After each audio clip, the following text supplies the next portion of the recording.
Copy.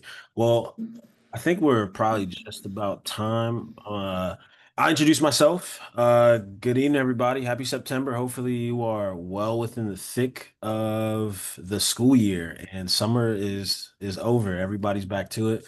My name is Darius Fequiere. I'm the founder and executive director of Matiq Labs. Appreciate my good colleague Jacob being able to share a little bit about our vision. But for us, really just want to put folks in proximity in the driver's seat to redesign and rethink these public institutions that everybody should have access to. And those institutions should work, in partnership with the community. So what way to really live out our values than to work alongside other organizations like InterSpark Learning Labs and to be able to work under the leadership and guidance of the genius of our parents and our community. So I'm super excited to be with y'all today. Kick it off to the homie Jake. Cool. Thank you, sir. So appreciate you, Darius. Thank you, Cornelius, Mika, and Ivy for joining us today. It's gonna be a really dope conversation. So I just quickly introduce Inner Spark and then kind of tee up the conversation and then turn it over to Darius who will then turn it over to y'all. Darius and I were on the phone right before this, and we were saying the less that him, especially him, but the less that we can talk, the better. So really looking forward to y'all holding down the conversation, and we'll hop in as we need. But yeah, really excited to chat. So yeah, I'm Jacob Adams, the founder, executive director of InterSpark Learning Lab. Um, Long story short, started the organization 2017, but prior to that, teaching at a super high performing school in Brownsville, Brooklyn. All the kids were black. Everybody was on free reduced lunch, like some of the highest test scores in New York State, but the school was just so rigid.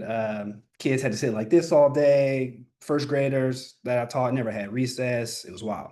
And despite being at this school that's like heralded as one of the best schools in New York City and New York State, I never got professional development on how to talk to parents or how to engage parents or how can we bring them into the process of working with and actually working with them to help raise their child. The school acted as if they had all the answers.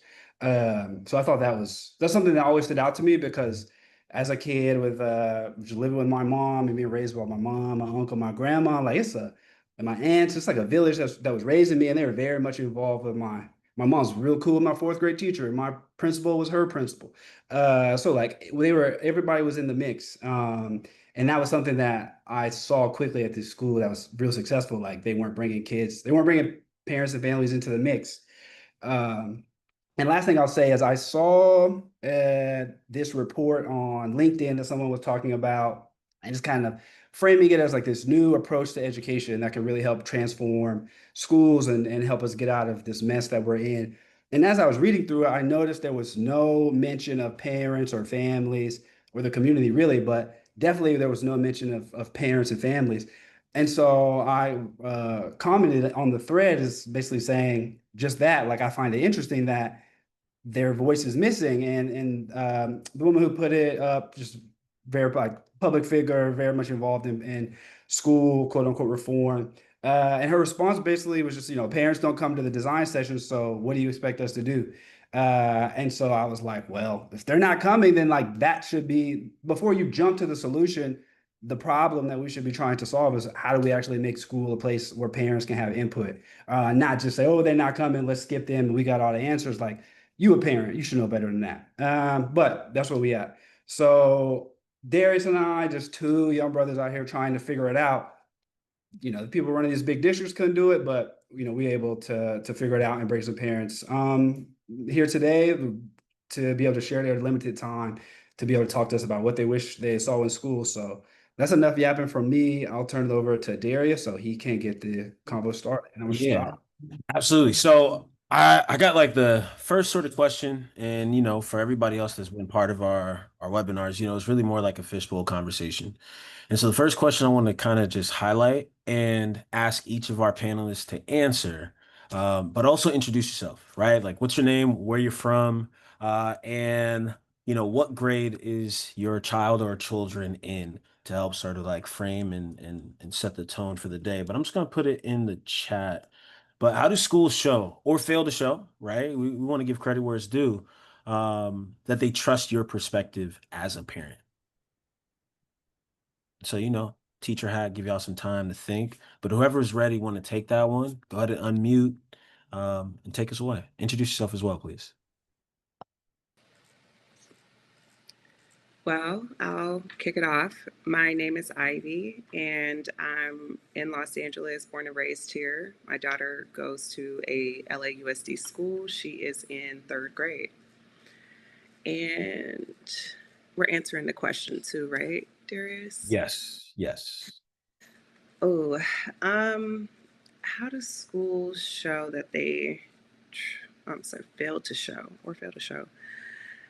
that they trust your perspective? I can only speak from experience, and I've had a experience where a teacher, just kind of blew me off when I mentioned or what I've noticed or observed with my daughter. And I actually remember bringing this to her to talk to her personally about, hey, this is what I'm seeing, and you know, just very dismissive. That was my first time really seeing or experiencing something like that. And she didn't necessarily trust what I was saying. This is our first interaction, um, because she was a new teacher for my child. But it was kind of disheartening. And I would say that it definitely made for a rocky school year. But, despite that, I pushed forward and, kept trying to establish good lines of communication so that we could get through the school year. But I will say that sometimes it's difficult dealing with teachers, especially if you're only dealing with them for 1 year. They don't have that rapport with you, and you don't have that rapport with them. So it's difficult to meet on that common ground of, hey, I know what's going on. You should probably listen to me, at least when it comes to my child. Um, so that's really all I can say about that question.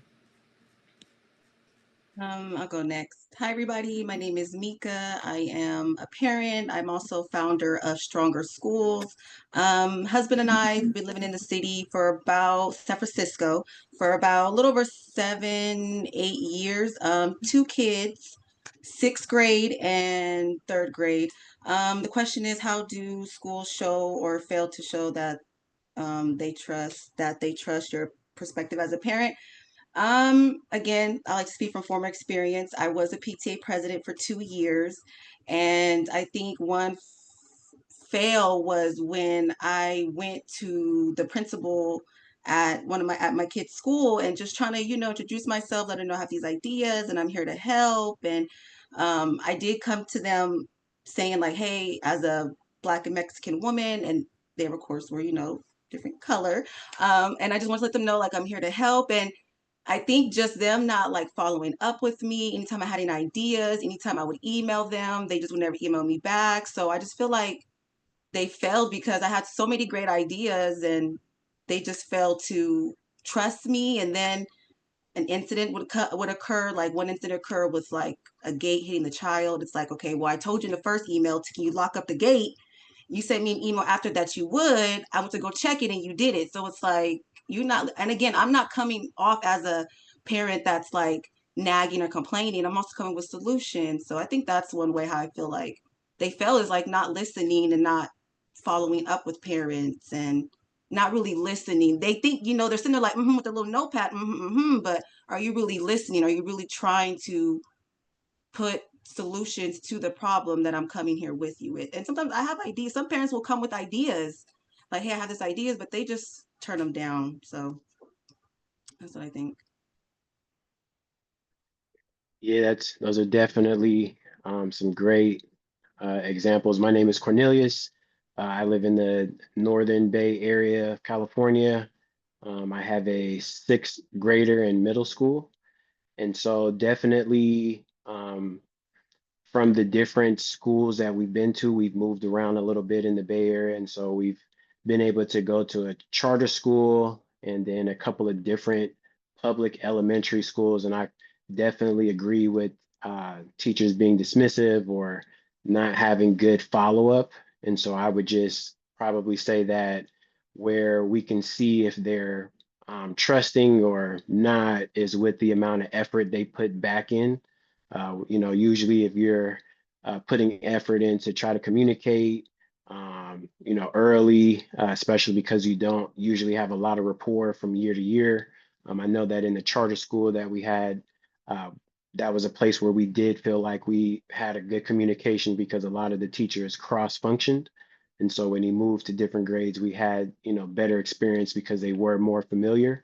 Once we got into some of the schools that he's been in recently, where he's having that experience where it's, the one teacher, they don't have a lot of time. I feel like you can feel the trust or the partnership with the amount of effort they also put in once you're reaching out, trying to assist, volunteer, give ideas and different things. And, usually if they're responsive and making those adjustments, they can show that trust, and you can see when they're not because they don't have the same effort that you're trying to give them, for the experience.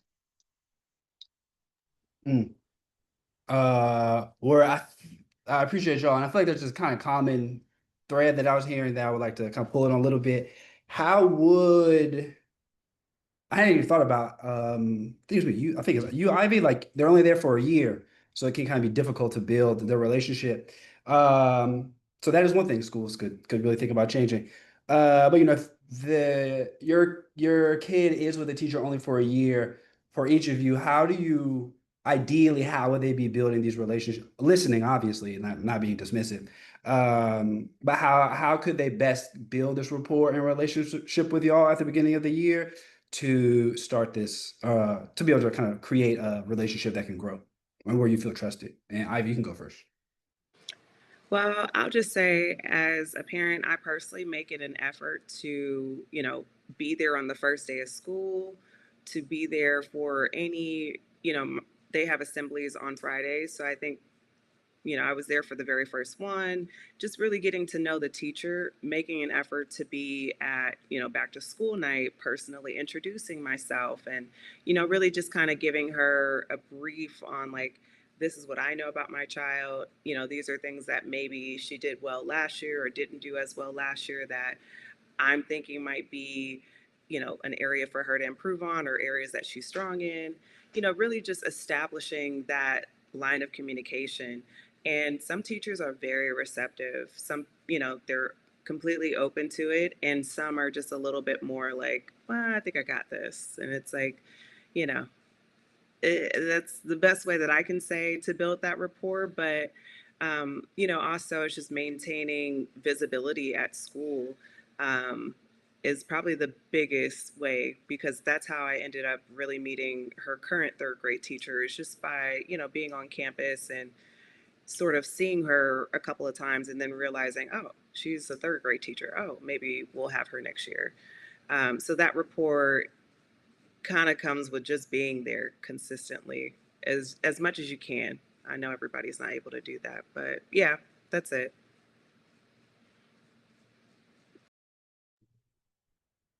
Yeah, and also I think opening up that question to Mika and Corey as well, right? Like, what are the signs that you're looking for, right? Like, what would it mean for your child and you as a family to have that deep sense of belonging? And maybe like, what characteristics are y'all looking for from teachers? That kind of indicate, ooh, this is a space that I want my child to be in Mr. Adams's class next year.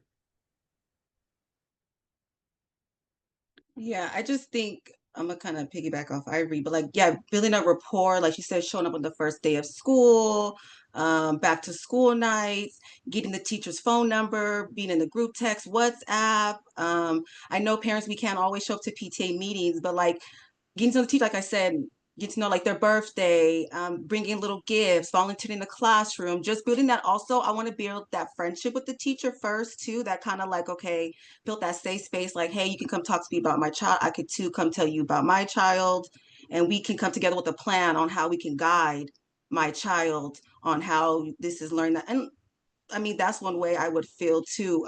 We can't, again, parents, we can't all put it on the school system. We too have to show up as well. So I know we can sit here and say, the school, the school, the school, but it's also too, our voice is powerful and stronger than the school. So us showing up, like you said, building a rapport, back to school night. Sometimes the teachers, I ain't gonna lie, I recently started doing it this year. Going my kids' backpack and seeing like they send home like little things like saying the teacher's email, their name, filling out, hey, what do I need to know about your child? Things to know. So also two parents going in your child's backpack and filling out those forms also really do help teachers get to know your child, get to know you. So that's one of the ways I would say. Yeah, those are definitely excellent examples. I guess I'll take the position of the dual household working, where I'm not available every time to go to the first day of school. I know that recently I've changed in the department, so I've been able to be a lot more available for those things, the PTAs and the first day of school. So I know for our family, it's really been beneficial when the teacher is not on just a direct line objective and has a little bit of space to learn my child. So, having, that availability to where it's like, hey, we know that this is where your goals are, but to having some fluidity to learning the child so that we can, also learn with them. Because I know that, just from my experiences, I definitely did not like my last teacher talking to my next teacher. I definitely might have taken a few liberties that I might not take in the next class. And so I just know that with some of the experiences I've had with my son, um, just having that space where we let the teacher know that we're definitely here to support because we don't think this is a teacher or school only type of job in getting our children ready, but also it helps when they're not just on a this is my plan, this is how I've done it for 20 years, they meet this criteria, hit this box, or they don't. And so I just know that when we have the good communication, and just having that available space to know that we're both learning each other, and especially with the young children, they're learning themselves. And so just having that opportunity to partner with them. So I feel like those would be some of the characteristics that I would be looking forward from any of the teachers to find out, is this going to be the year where we can make some goals and some gaps, or is this going to be one of those years where, it's explaining of how, life can be and trying to take those opportunities to get them prepared. Yeah, and I feel like we're kind of like there already, right? Like, Mika, you kind of just already talked about, hey, there's a lot of power at play here. Whether, as a parent, how much time I have, the insight, right? But also understanding the school has a large part to play. And there's a little bit of balance. We're in this relationship together. And so as for us, and especially me as like a former special education teacher, I'm really curious to hear from you all. And maybe we could start with you, Corey, but like what decisions about your child's education do you all wish you had more of a voice? Like, and how can the school sort of like support and create the inroads for that voice to be loud, to be at center, and to be part of that process? I mean, I hate to say that it would be, let's teach what they latch onto. So I know that, something, just to expound on it, because we're a dual household, my wife has told me for the last 5 years she would rather homeschool so that we can have that approach of what do we find that my son is enjoying, what can we make easier to learn where it's not so rigid, so that we can not just meet the status quo. Obviously you still have all your testing, you still want to make sure that they're exceeding the requirements, but just to have the teaching curriculum a little more fluid. And so I know with that, we have some families that do the homeschooling, and so it just seeing the difference in how the child or the children adapt and enjoy those things that is enjoyable. I know that, in the public schools that my son is in now, there's certain, things that they come across very quickly and get right out of to the next thing that, if we had a little bit more time to expound, just to keep him more engaged in that versus, hey, I just need to pass this test. I need to get this good grade so that I'm not grounded.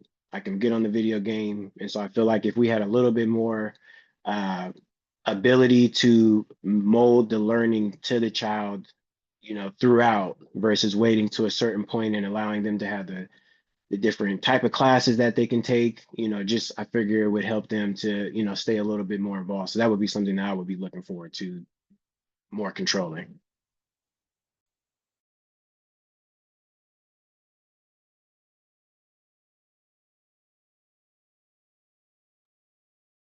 Definitely want to invite Mika and I. Oh, Okay, actually, yeah.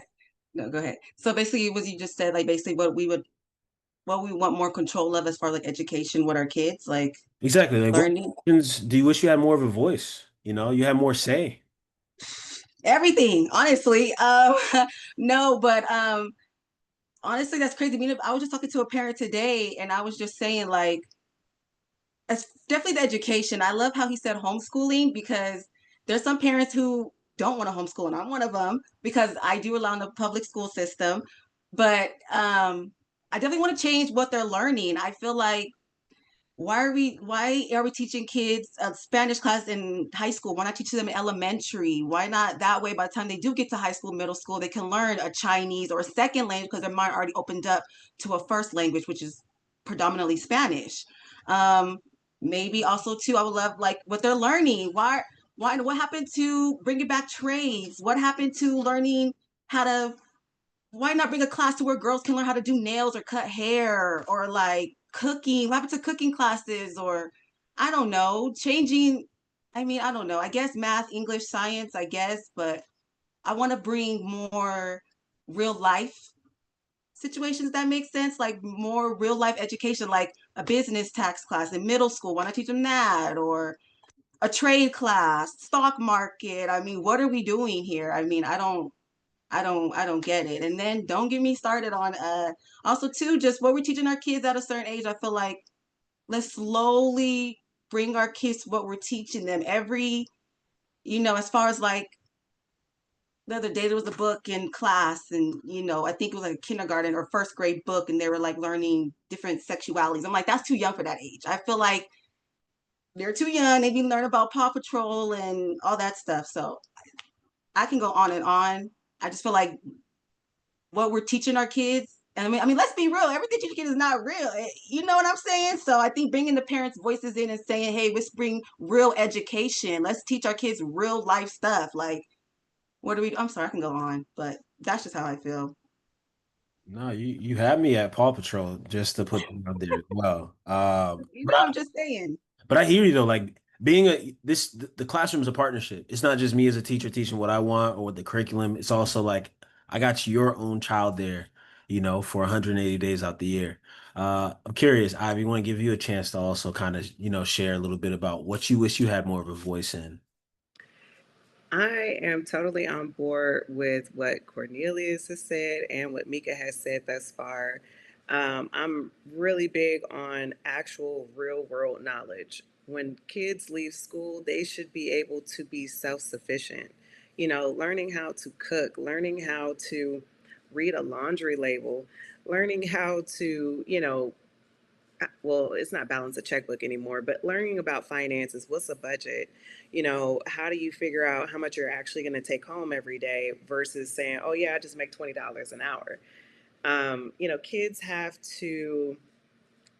Kids have to have some real world applicable knowledge when they leave school. And I feel like that's where a lot of what we're doing is lacking. Um, and also, I think we touched on this in our prior conversations, but not feeling as a parent, I feel like teaching children it shouldn't be biased. It shouldn't be politically driven. It should just be the facts. Um, and also, I remember I want to say it was maybe a year or 2 years ago, getting a permission slip from the school in which I had to grant permission for my daughter to participate in a African American studies project. And I was just kind of floored because I'm thinking, well, African American studies is part of history. So why do I have to give special permissions for her to participate in that? That's something that you just participate in versus there's other things that happen at the school where I was not asked or granted any sort of like, oh, do you want your child to participate in this particular discussion about sexuality? And I'm like, she's 7. I don't really have the words to explain to her what all of this is just yet. It's not, parts of it are age appropriate, but parts of it I feel like we're a little beyond her level of comprehension or even her level of maturity.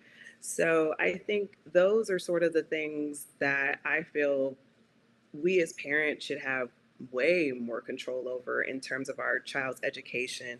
Even putting together some sort of tract for them. You have your core curriculum, and then outside of core curriculum, we should be able to decide, okay, I want my child to learn a little bit of this, a little bit of this, put them on the trade track, like just like Mika was saying, there's things that they don't learn, like trades and basic knowledge that you have to literally go out here in the world now and either pay for or look it up on University of YouTube and just kind of figure it out. But I think we're doing the kids a big disservice when we tell them, hey, you graduated high school and you're done, and you should be able to operate in the real world. And some of them can't cook, some of them can't clean, some of them can't drive, some of them, like there's so many things that they're not able to do that they have to seek outside resources. And like you said, you're spending so much time in this one particular place. You should be able to learn a lot more than just like what's in this textbook. But that's it. Yeah, and I just wanted to double click on Mika's point with the learning. I definitely probably abused the trade work trade. I took foods class probably a couple of years just so that I can get a better grade, but it definitely helped me to get a little bit more prepared. But we specifically put our son in a French charter school Mm. early to try to infuse more outside of America, more international mindset. And so I thought we would like really benefit. And what I found is that there's not a lot of teaching it after a certain grade because they have to catch up. And so I think that with that language, addition starting early and actually working with the child versus, hey, memorize this, keep up Mm-hmm. with these sayings, because it was very enticing early because he's learning some of the words and the different things, but as soon as he got probably to third or fourth grade, now it's more of just like school. And so now he's not doing the extra Duolingo. He's not wanting to put the extra effort in to speak to the people that also speak French outside now because he's not keeping up with some of the immersion students that were already there. And so I feel like if there was a better opportunity for more actual support on teaching the child versus us, I think we paid for a couple of tutors just so that he wouldn't fall too behind with what he needed to do for the curriculum. But I feel like definitely that was something that we thought would be beneficial early on. And if I had another go at it, probably trying to bolster the support around it during the school and not making it so like math, like science, treating it a little bit more fluid, that probably would help them with some of the additional languages and, get their mindset outside of like myself. It wasn't until I was older to where it was more than the Bay Area, and started to see a little bit more of the world. And so that was definitely something that we tried to start off with. And so, yeah, definitely learning French and having to make a grade on it and then still needing to keep up with the math, the English, and the sciences. It definitely got a little bit overwhelming. And so I know near the end of it, that wasn't something he was looking forward to anymore. I think now that, we're in a couple of schools later, um, he's starting to ask a little bit more about Spanish. So I'm hoping that because he had that little exposure and there's some students that are around that speaking a lot of Spanish. And so it's bringing him to that. I'm hoping that, we can build upon that. So I just wanted to double down on that. Definitely feel like the language learning will definitely open up some avenues for most of the children these days, for sure. No, yeah, I agree because my daughter, she goes to a predominantly Mexican school, and I'm just like, there's some friends. I'm just like, it's so crazy because she will have so many more connections with other people. And even my son too, like, he had a hard time making connection. He was black, making a hard connection with the Mexican kids. But I'm like, if we taught our kids Spanish and had a little classroom together, they would build a connection with somebody. And not even that too. It's like you said, hopefully it will open up the avenue for them to want to learn Chinese, Arabic, Mandarin, and then, to think about the job opportunities. And I mean, there's been times where, I'll see I'm bilingual and I'm actually going to school for a Spanish class, but there'll be times where there's like this Mexican mom at my school and she looks like she's so cool, down to earth. we always hug and say hi, but the language barrier, I can't connect with her. And it's so hard. It's like, dang, if only I was taught Spanish, from my school. Because again, my parents, again, were Mexican. They came to this country. They didn't, they weren't worried about teaching me Spanish. They were about learning English. So if the school, which parents rely on the school system to teach our children, if they would have taught me Spanish, I mean, who knows? So that's just, I agree too, is definitely the language for sure.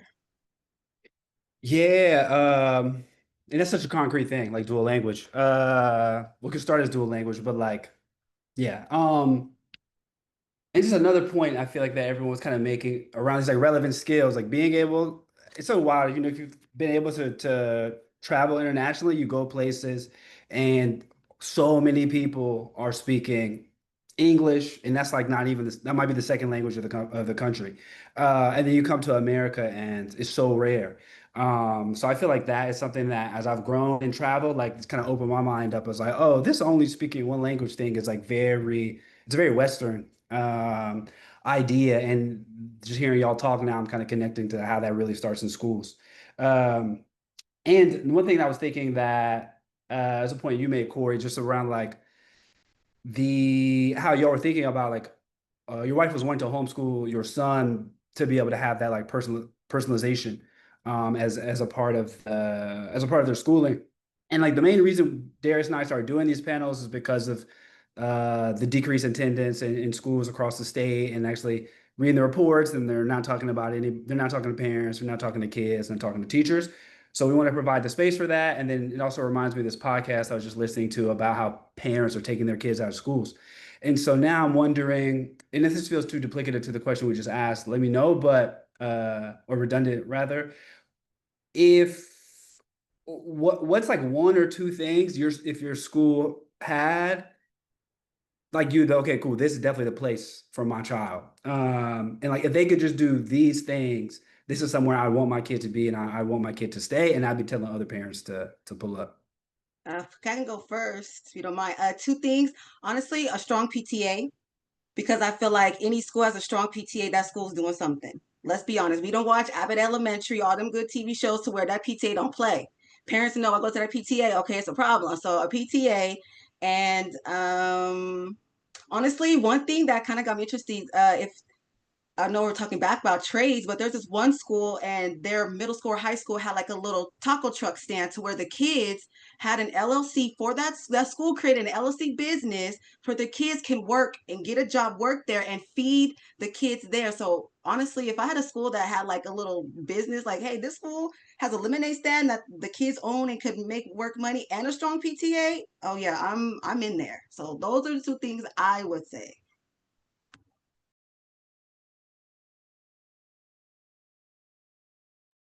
Go ahead, Ivy. I need a couple moments. I need a couple more Okay. moments. Um, I would have to say, in line with what you both have said, Mika and Cornelius, if they had some sort of like after school second language, you kind of pick and choose whatever language it is that you want your child to do, that would be like the cherry on top. I feel like, having options after school really helps parents because at the end of the day, I don't know many people who are, getting off at 2:30 and are able to pick up their kids and just, have a regular day. So I would say a very robust but beneficial after school program with some sort of like late bus or something like that, to give parents that flexibility to continue working even while their kids are, learning and being tended to. But also, yeah, I mean, honestly, that would be my biggest thing. The other ideas that you've mentioned, Mika, I've experienced those. So those are, I would say they're very beneficial for the students. And um, blessed to be at a school that does have those two things to really push kids forward. But at least from an elementary perspective, I would say just a robust after school, options that are both paid, unpaid, or, group paid by donations, things like that. would be very helpful, because it's tough out here as a parent when you're trying to, make sure your kids are well rounded, but you kind of have to shuffle them between school to tutoring to whatever other extracurricular activities they have. If we could do something that's a little bit more, the school be the nexus of all of those things. But that's my answer. Yeah, I love that. Ivy, it's making me think, I lived in a lot of different places. I lived in, rural America, lived in Baltimore City, attended Baltimore City schools, but also like suburban Ohio. And I realized like depending on where you are in America, the schools may function in those ways. Right. And thinking around like how do we get some of those best practices in places where the parents are saying, hey, we actually need this. We actually need you to be a nexus. And so maybe something to really just like kind of get us to like the latter half of our convo, but I'm actually curious around like what about the schools? If you were to sit and really think around like how do we design the schools in ways that really cultivate the genius of our parents, right? Like how could schools tap Ivy as a resource? How could schools tap Corey as a resource? How could schools tap Mika as a resource? What are the ways they should go around understanding the genius that's there and then working alongside y'all to create that shared vision for your kids? And I know it's a big question, so take your time, process. I see you, Ivy. Ivy's like, Darius, relax. Darius, you're asking for full reform of our entire society. I The short answer to that would have to be, there would have to be a lot of reframing of how we as a society operate. And I think COVID, you know, it's a dirty word now, but it's like during that time, there were a lot of creative communities that were developed to ensure that kids continued learning, that they continued their social skills. And I think it came down, I heard this idea from my cousin who was like, oh no, my daughter stayed in school. We formed a pod. And, each parent or group of, or each individual parent or group of parents, depending on the household, they contributed, whether it be, leading some sort of discovery or lesson of the sort, or hiring a teacher to carry out certain aspects of learning, and then just kind of supplementing it with like, oh, so and so knows how to bake, so we're going to teach the kids how to bake this week. Or so and so is a doctor, so we're going to talk about blah blah blah. um, you know it's going to require kind of reworking, because again, in order for parents to be fully able to participate in such a model, we have to also have support from our work environments. And if the work environment is not conducive or supportive of active parents, you're not going to get the active parent.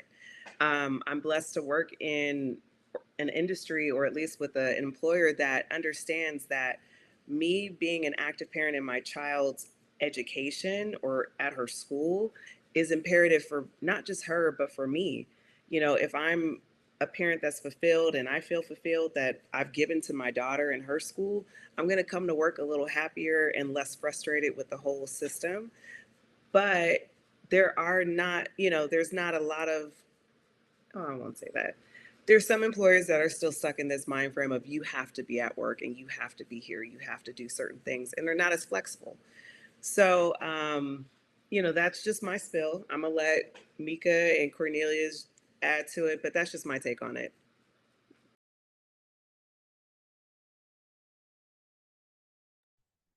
There's say it one more time. So what was the question again? Yeah, like how could schools really work in a way that taps you as a resource? Yeah. Honestly, just ask. I feel like a lot of schools don't ask. I think ask me, and then but then ask me, don't throw on me. When I was a PTA president for 2 years, I learned trying to get parents.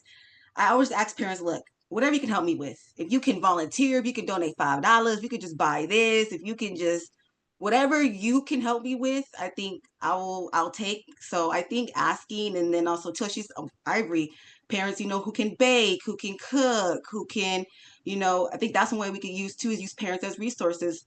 If let's say, hey, the school needs a new paint job. Well, hey, somebody's uncle owns a paint shop around here, somebody, or hey, we're trying to raise money for, cool shades. Oh, well, my cousin has a little taqueria stand. Let's make tacos, sell them. Or my cousin got a little barbecue stand. Let's sell them. So I think just asking us to, um, but don't give us a position, if that makes sense.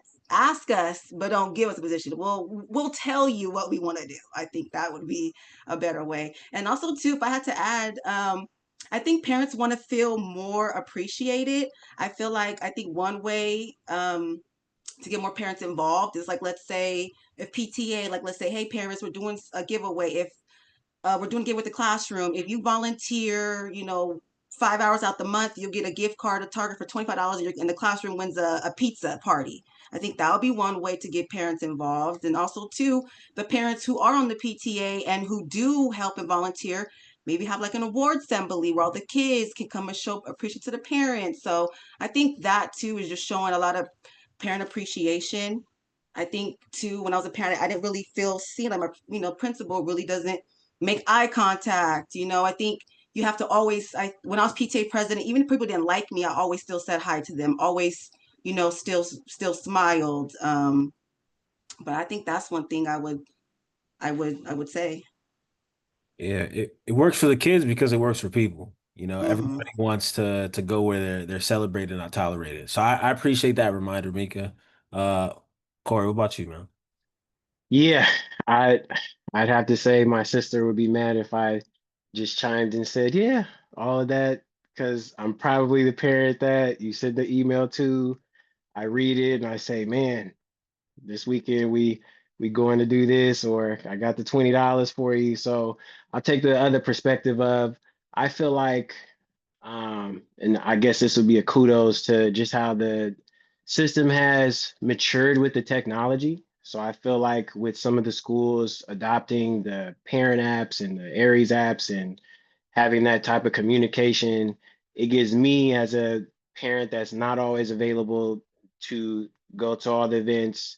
I'm not going to always want to um, have the time to take away from something else to do, but having that kind of communication where if something is sent and it's around, my son in a learning environment and, they feel that something has changed, just having that open line of communication and having it more than just, hey, come to the school, and if you're not here in my face, I'm not thinking about you. So I feel like when I get that support, virtually, when we do show up after school, if we do come to an event, and just being able to have that communication, I think will go in hand with all the ideas that have been presented, because really it is a entire community style shift in order to make it something that can stick. Because if people aren't feeling appreciated on either side, I know that with some of my family members being teachers, you hear a lot of the other side of where they're not being appreciated as well. And so just having that ability to communicate in an easy manner for me and for them, because they can do it at their convenience, whether it's in between class, just being flexible, I feel like it uh will assist in making sure that um I could be a part of the experience, a part of the community, to make sure the impact is happening, because definitely around my son, definitely tip top priority.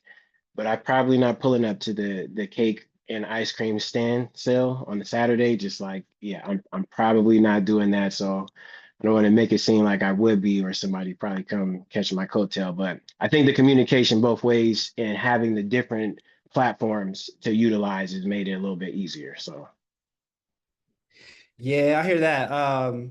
It's just like making like giving parents a lot of different and families a lot of different entry points to be involved. Like everybody's not gonna engage in the exact same way, nor should we. Same way I think y'all are talking about how the curriculum this should be personalized for the kids. Like also parents should have there should be some personalization in the ways in which parents can interact with the school and actually influence it and make it the place that they like it to be. So we have like 9 minutes. If anybody from the audience has a question, feel free to drop it in the Q&A. But while y'all are thinking about that, if you were, I guess for y'all, Because you answered. Just gonna think around personalization. Is there anything else that we haven't asked that you feel like if you could talk to the principal or talk to someone who's kind of cutting the checks that are helping the school run or people making the curriculum? We've talked about personalization, but like anybody at the decision level maker who's decision making level who's influencing how you engage with the school, how your children are engaging with the school, like what is something that you would want them to hear that we haven't asked them?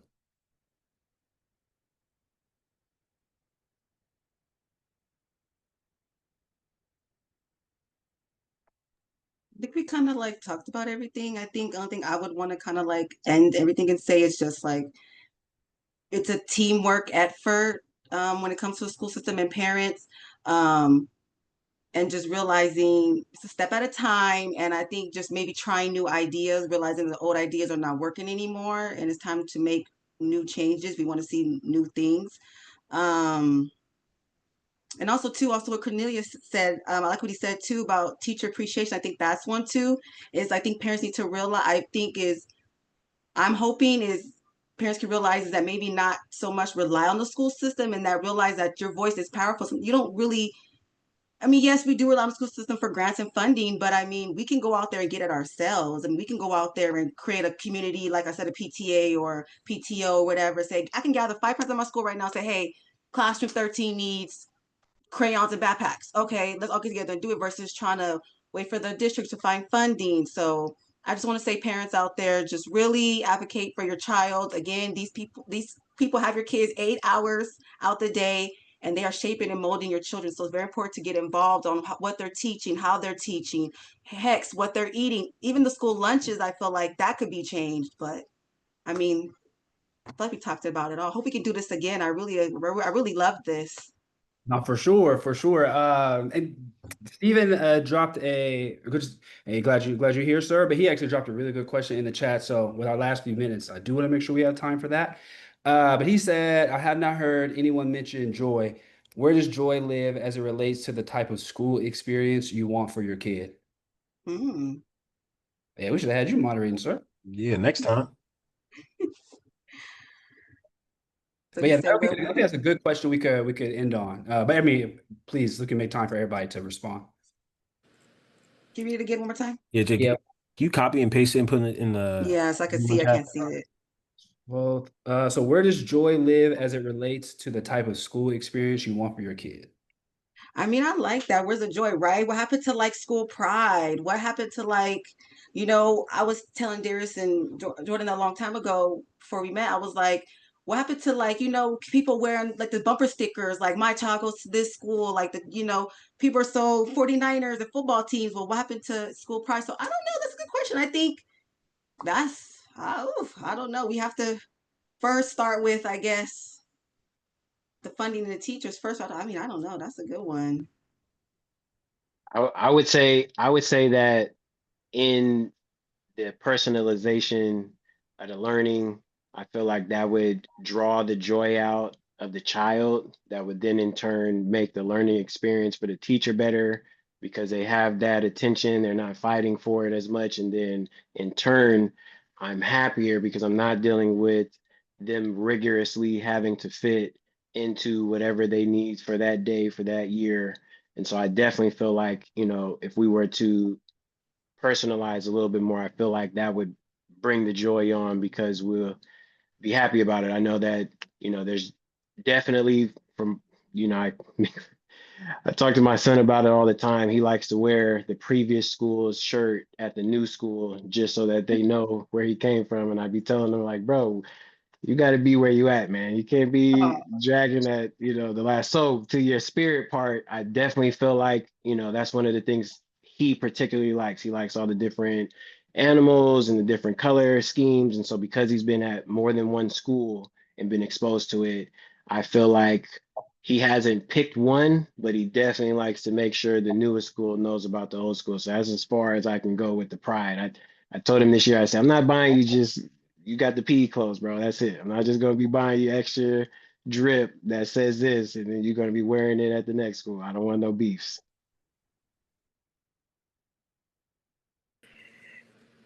I'm loving that. But Tamika's point, I had that in my notes. Bring back cook lunch. I'm tired of seeing burritos coming back Right. from the school that are wrapped in plastic. I'm tired of seeing, just the hella processed foods. When I was going to school, school lunch was like top tier. And now it just Right. Right. Right. chili mag, bring back the chili mag, give me some, sloppy joes or something. Okay. Man, Goodness. school lunch I is couldn't petty. wait till Tamale Day. Quit playing. We'll be at our school. Ooh, quit Yes. playing. Look, I looked forward to it. And to your point, I remember being in school and helping out doing school lunch just so I could get us lunch, a sandwich. I wanted a hot lunch. I volunteered my time, and that's kind of what led me to continue to volunteer my time. But to answer the question about where joy lives as it relates to the type of school experience I want for my kid, I will say when I was looking for a school for my daughter, Joy led the way. I absolutely I was big on touring the school and seeing exactly what it is. Is it colorful? Do they have plants? Do they have grass? Do they have a space for them to play? Is it all asphalt? Like, what are we dealing Mm-hmm. with here? Um, because she was blessed to go to a preschool that was very colorful, very green, very vibrant. And I wanted, I just saw how she enjoyed it and how the other kids enjoyed it. And coming out of COVID, it was very important for me to make sure that she was in a space where she felt lively. And I remember going to tour one school, and I remember looking around and I was like, this place just looks sad. It Mm-hmm. looks, very dreary, very it almost feels like jail. And it just it didn't spark any joy within me. So I can only imagine what it did for her. But when we got the call about the current school that she's at, I remember going there and I was like, wow, they have a grassy area for a yard. They have trees everywhere. They have paintings done by the students that are on the walls. And it really just, for me, it looked like the kids enjoyed being there. So from Mm-hmm. that, I was like, no, this is where I want her to be. Because Mm-hmm. if those kids love it and they're putting all these beautiful paintings up and their garden looks nice and they're running around playing, I'm sure she's going to love it. And Mm-hmm. for me, that is what led the way for everything. The moment she's not happy is the moment that I'm going to look for something else. But, for now, we're doing good. And, I will say I'm very big on that. Making sure that she's happy, that she's, in a good headspace because Mm-hmm. otherwise, what am I doing it for? Mm-hmm. You know? But that's it. I mean, that's a bar though. Mm-hmm. Like without that joy there, what are we doing it for? Yeah. And I appreciate whoever put that I forgot who it was that put Oh yeah, I see right here. Yeah. whoever And then put one that in the chat.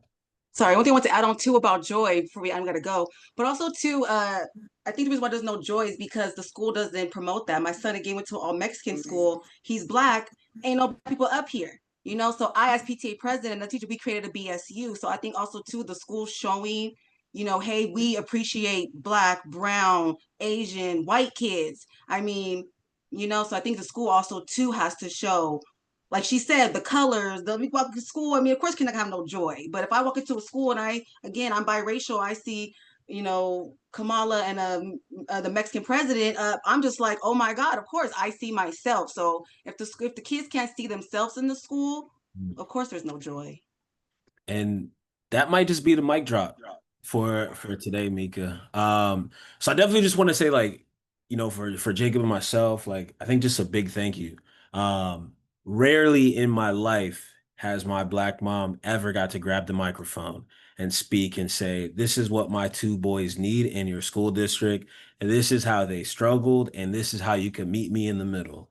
Right? Rarely I don't think ever has a school district reach out to my father and be like, hey, Mr. Fake here, Darius is struggling in these ways. And so I think for Jacob and I to not just sit in these are experiences as young black boys growing up, but as two former educators, as a charter school administrator, as nonprofit founders, we do got a little bit of closer proximity to power. So we want to be able to use that power in a way that centers, parents here in California, just like we did with students, and really just want to be able to like say thank you, right? Like to tap into that genius and allow your words and your input to guide our next steps. I'm really excited. And so we'll send out the playback for everybody that's here. We'll make sure everybody here is added to our newsletters to stay tapped in. And then about like next month, Jacob and I will have kick off our third part of the series titled What Teachers Want, and really be able to drive what we learn from students and what we learn from you all, and really like layer on this third aspect of knowledge building with our teachers who our kids are spending 8 hours a day with. So thank you.